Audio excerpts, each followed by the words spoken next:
नमस्कार दोस्तों। नारी तुम केवल श्रद्धा हो, आंसू के भीगे अज्जल पर मन का सब कुछ रखना होगा। तुमको अपनी स्मित रेखा से यह संधि पत्र लिखना होगा। हाँ दोस्तों, यह लाइन जयशंकर प्रसाद की रचना कमायनी से लिया गया है। इसमें आपको सुनकर लग रहा होगा कि महिलाओं को यह संधि पत्र लिखना है, कहने का क्या मतलब है। यहाँ मजबूर दिखाया गया कि आप महिला हैं, इसलिए आपको सारी स्थितियों का सामना करना पड़ेगा, आपको आवाज उठाने का हक नहीं है।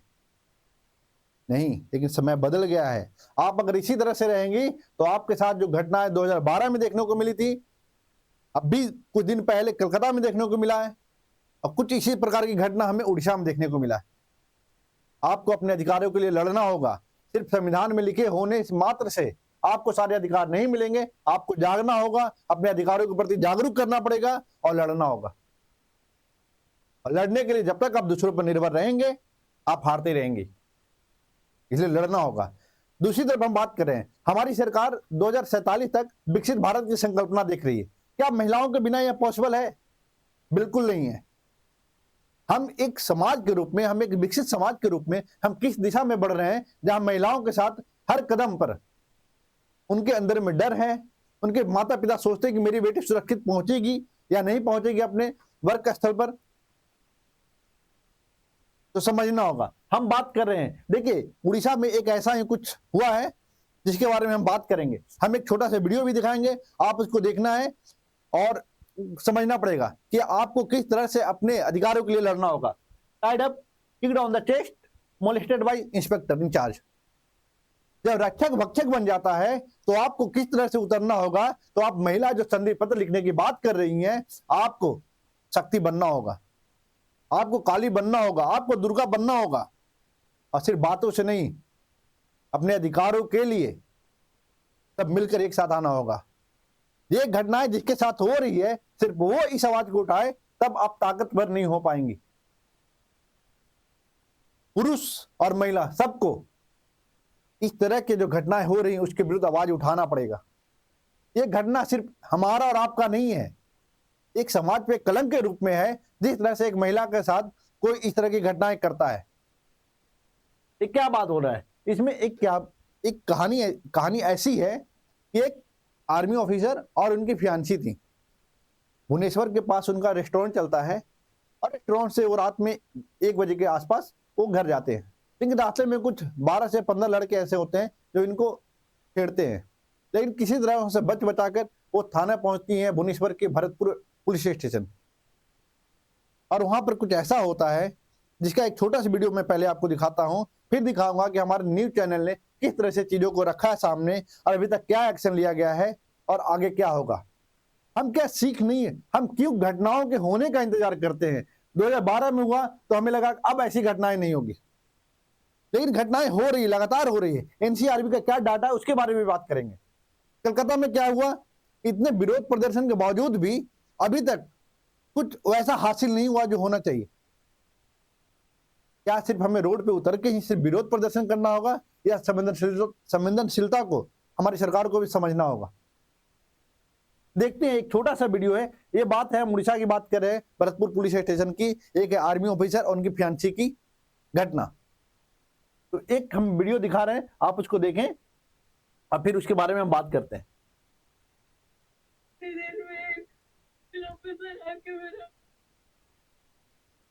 किक मारना शुरू किया कंटिन्यूअसली, और उन्होंने मुझे बोला कि कितने बार तुम।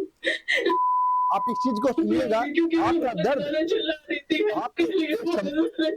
संवेदना और स्वयं वेदना है, ये दोनों में अंतर करना होगा आपको। अगर नहीं समझेंगे तो दिक्कत होगी। एंड एम्स उनके मेडिकल के लिए सबको थैंक्स बोलना चाहूंगी। दैट इज द रीजन अभी मैं यहाँ पे बैठ पा रही हूँ ठीक से और फ्री हूँ, because I was wrongfully thrown into jail। ये न्यूज मैं कनक न्यूज का, जो उड़ीसा का एक चैनल है, मैं उसके माध्यम से दिखा रहा हूँ। रात को अराउंड 1 o'clock 1 AM अपना रेस्टोरेंट क्लोज करने के बाद when I was अपने घर जा रही थी। आप इसे पूरा सुनिए, फिर आपको समझ आएगा ये क्या हो रहा है। ने हमारा रास्ता रोका था और हमसे लड़ने की कोशिश की थी। उनसे जैसे भी बचाते हम लोग जब गाड़ी में वापस बैठे और उसका एफआईआर देने भरतपुर पुलिस स्टेशन गए, ये वहां पे घटना एक ऐसी लेडी है। कांस्टेबल बैठी हुई थी अपने नाइटी में रिसेप्शन पे और कोई भी नहीं था। उनको मैंने बहुत बार एफआईआर लिखने के लिए बोला, मेरा कंप्लेंट लॉन्च करने के लिए बोला, हम जिस क्योंकि विकसित भारत की संकल्पना बहुत देख सारे रहे लोग, हैं, बहुत सारे अगर लड़के इस थे तरह वो की लोग घटनाएं भारत जो में लगातार पीछा होती हमारा कर रहेगी सकते थे वापस। तो हम विकसित भारत की उसके संकल्पना लिए मैं उनसे चाहती 2047 थी कि नहीं वो एफआईआर लिखे 2075 तक भी या पूरा नहीं कर पेट्रोल पाएंगे। भेजे या कुछ करे। क्योंकि उन्होंने जहाँ जो मुझे हेल्प समाज दी नहीं, इतना उल्टा भी मेरे विकसित सर ना पे हो, एंसलॉन्च की जहाँ महिलाओं का और मैंने सम्मान ना उनको हो, बताने की जहाँ उसे कोशिश की इज्जत कि ना मैं किया क्यों जाए, कर हूँ। जहाँ के लोग अपने अधिकारों का और नाजायज फायदा बनता है इस उठाएं, टाइम पे एफआईआर लिखना, ये उनकी ड्यूटी तो है। ऐसे देश को अगर तो उन विकसित दोनों देश ने मुझ बनने पे की और आप बात गुस्सा सोच किया। रहे हैं तो पॉसिबल थोड़ी नहीं है। देर बाद जब एक पेट्रोल गाड़ी आई, उसमें से और फीमेल ऑफिसर्स और बाकी मेल ऑफिसर्स आए। उन्होंने गुरवंश को अपॉर्चुनिटी दिया था कंप्लेंट लिखने का, गुरवंश सिंह के फियांस है। बट उतने में ही उन्होंने पता नहीं क्यों उसको कस्टडी में डाला। फिर मैंने उनसे वापस रिक्वेस्ट किया और बोला कि आप एक आर्मी ऑफिसर को नहीं डाल सकते कस्टडी में, ये अनलॉफुल है, आप नहीं कर सकते ऐसा। तब तक दो फीमेल ऑफिसर ने मेरे बाल पकड़ के जोर से ये आप खींच खींच सुनिए, के मुझे मारना एक महिला ही महिलाओं का साथ मैं क्या उनको व्यवहार कर रही हो आपको रिक्वेस्ट देखना करते होगा। रही, प्लीज स्टॉप, मत कीजिए ऐसा, मत कीजिए। फिर वो पुलिस स्टेशन के कॉरिडोर से मुझे घसीटते हुए ले जा रहे थे और उस टाइम पे मैं जितना जो उनको फाइट दे पाई, जहाँ उनके हाथ दिखे, एंकल्स दिखे, मैं फाइट बैक करने की कोशिश कर रही थी। उसके बीच में एक लेडी कांस्टेबल ने मेरा गला पकड़ के दबाने की कोशिश की तो मैंने उनका हाथ काटा है। उसके बाद उन्होंने ये मेरे डिफेंड कर रही जैकेट थी से खुद मुझे को। मेरे पीछे हाथ जिस तरह बांधे से ये अपने और कंप्लेन एक लॉन्च लेडी करवाने की कांस्टेबल के गई साथ थी, में मेरे पैर और जिस तरह से उनके उनके मुंह साथ पे व्यवहार थप्पड़ हुआ, डाल दिया। ये बिल्कुल गलत है। फिर थोड़ी देर में एक मेल ऑफिसर आके मेरा मैं आगे की बातें नहीं किक सुना सकता। मारना शुरू किया continuously. And at around 6 o'clock जो स्टेशन के आईआईसी है वो आए और उन्होंने मुझे जा सकते हैं कस्टडी। बस इतना ही कहना चाहूंगा कि इनके साथ जो हुआ है, कहानी यह है, घटना यह है कि 1 बजे रात को वो अपने रेस्टोरेंट से वापस जा रही थी घर। कुछ लड़के इसको छेड़ते हैं, इस छेड़खानी के कारण, क्योंकि इनके साथ इनके आर्मी ऑफिसर जो सिख रेजिमेंट के एक ऑफिसर हैं, मेजर हैं, वो इनके साथ आ रहे थे वापस। लेकिन छेड़खानी के कारण इन्होंने अपने अधिकारों का प्रयोग किया और इन्होंने सही काम किया कि हमें थाने में जाना चाहिए और इसका कंप्लेन लॉन्च करवाना चाहिए। लेकिन जब ये थाना में जाती हैं तो इनके साथ दुर्व्यवहार होता है, इनके साथ सही से बर्ताव नहीं होता है। हाँ, कुछ पुलिस ऑफिसर द्वारा यह कहा जा रहा है कि ये चूंकि एक लॉयर थी भी, तो इन्होंने बहुत ही एग्रेसिव तरीके से वहां बात करने का प्रयास किया और इसके कारण उनके साथ, जबकि ऐसा कुछ घटना ज्यादा नहीं हुआ है, लेकिन 5 पुलिस ऑफिसर को सस्पेंड किया गया। इनके साथ हुआ क्या, वहां थाना में जाती है लॉन्च करवाने कंप्लेन, वहां पर 2 होती हैं, एक इंस्पेक्टर होती हैं और एक उनके साथ स्टाफ होती है। वो नाइटी में बैठी होती हैं, जो एक ऑफिस वर्क में इस तरह के कपड़े नहीं पहन सकते, पहली बात। दूसरी बात है कि जब ये अपने अधिकारों की बात करती है तब इनके साथ इनके हस्बैंड को लॉकअप में डाल दिया जाता है, फिर इनके साथ इनके बालों को खींच कर एक रूम में ले जाया जाता है। फिर कुछ पुलिस ऑफिसर आते हैं, फिर ऑफिसर आते हैं, इनके साथ क्या होता है, एक वीडियो में यह भी ये बता रही है कि इनके साथ क्या होगा, मेल ऑफिसर ने इनके जो अंदर के कपड़े होते हैं ऊपर के वो हटाते हैं और फिर उनके चेस्ट पर बाउंस करते हैं। वो पुलिस इंस्पेक्टर उन्हें मारता है, फिर अपने वो जो प्राइवेट पार्ट को है उसको दिखाने का प्रयास करता है। ये किस तरह की घटनाएं सामने आ रही है। अगर ये अग्रेसिव होकर बात भी कर रही थी तो पुलिस को यह अधिकार भी नहीं है कि इस तरह से वो कर सके किसी के साथ। तो ये हमारी सरकार को सोचना पड़ेगा, इसके बचाव में किसी को नहीं उतरना चाहिए, बल्कि इसके विरुद्ध इस तरह के जो कार्य कर रहे हैं कोई भी अधिकारी हो, उनके विरुद्ध कड़ी से कड़ी एक्शन लेना चाहिए। हर बार क्या होता है, इस तरह की घटनाएं होती है, फिर पुलिस को सस्पेंड कर दिया जाता है और फिर कुछ समय बाद फिर वो आ जाते हैं। मानसिकता नहीं चेंज हो रही है लोगों के मन में। जब ये भय जब तक खत्म नहीं होगा, ये जो भय जब तक खत्म नहीं होगा कि हमें तो सस्पेंड होंगे, ठीक है फिर आ जाएंगे, इससे नहीं होगा। कुछ ही बहुत बड़ा एक कहते हैं ना कि मिसाल बनाना होगा कि अगर ऐसा कोई कार्य करे तो करने की सोच भी ना पाए। तो मिसाल करने की बात है, क्या है इसको समझना पड़ेगा आपको। मैं आप दिखाता हूं आपको कि देखिए ये है भरतपुर पुलिस स्टेशन। यहां पर मैं दिखाता हूं आपको, kick down chest flat army officer finance Odisha police station में गई थी। ठीक है, आप ये देख लीजिए इंडियन एक्सप्रेस का जो मैंने लगाया आगे कि top up killed on the chest molested by inspector. रात को एफआईआर दर्ज कराने उड़ीसा थाने में गई आर्मी अधिकारी के मंगेतर दावा, पुलिस ने बांध कर पीटा, पैंट उतार कर प्राइवेट पार्ट दिखाया। ये जो भी मैं बोल रहा हूँ सारे नीट टेलर की बातें हैं, नीट पेपर की बातें हैं। आप देख लिए, किक्ड, मोलेस्टेड, ह्यूमिलेटेड।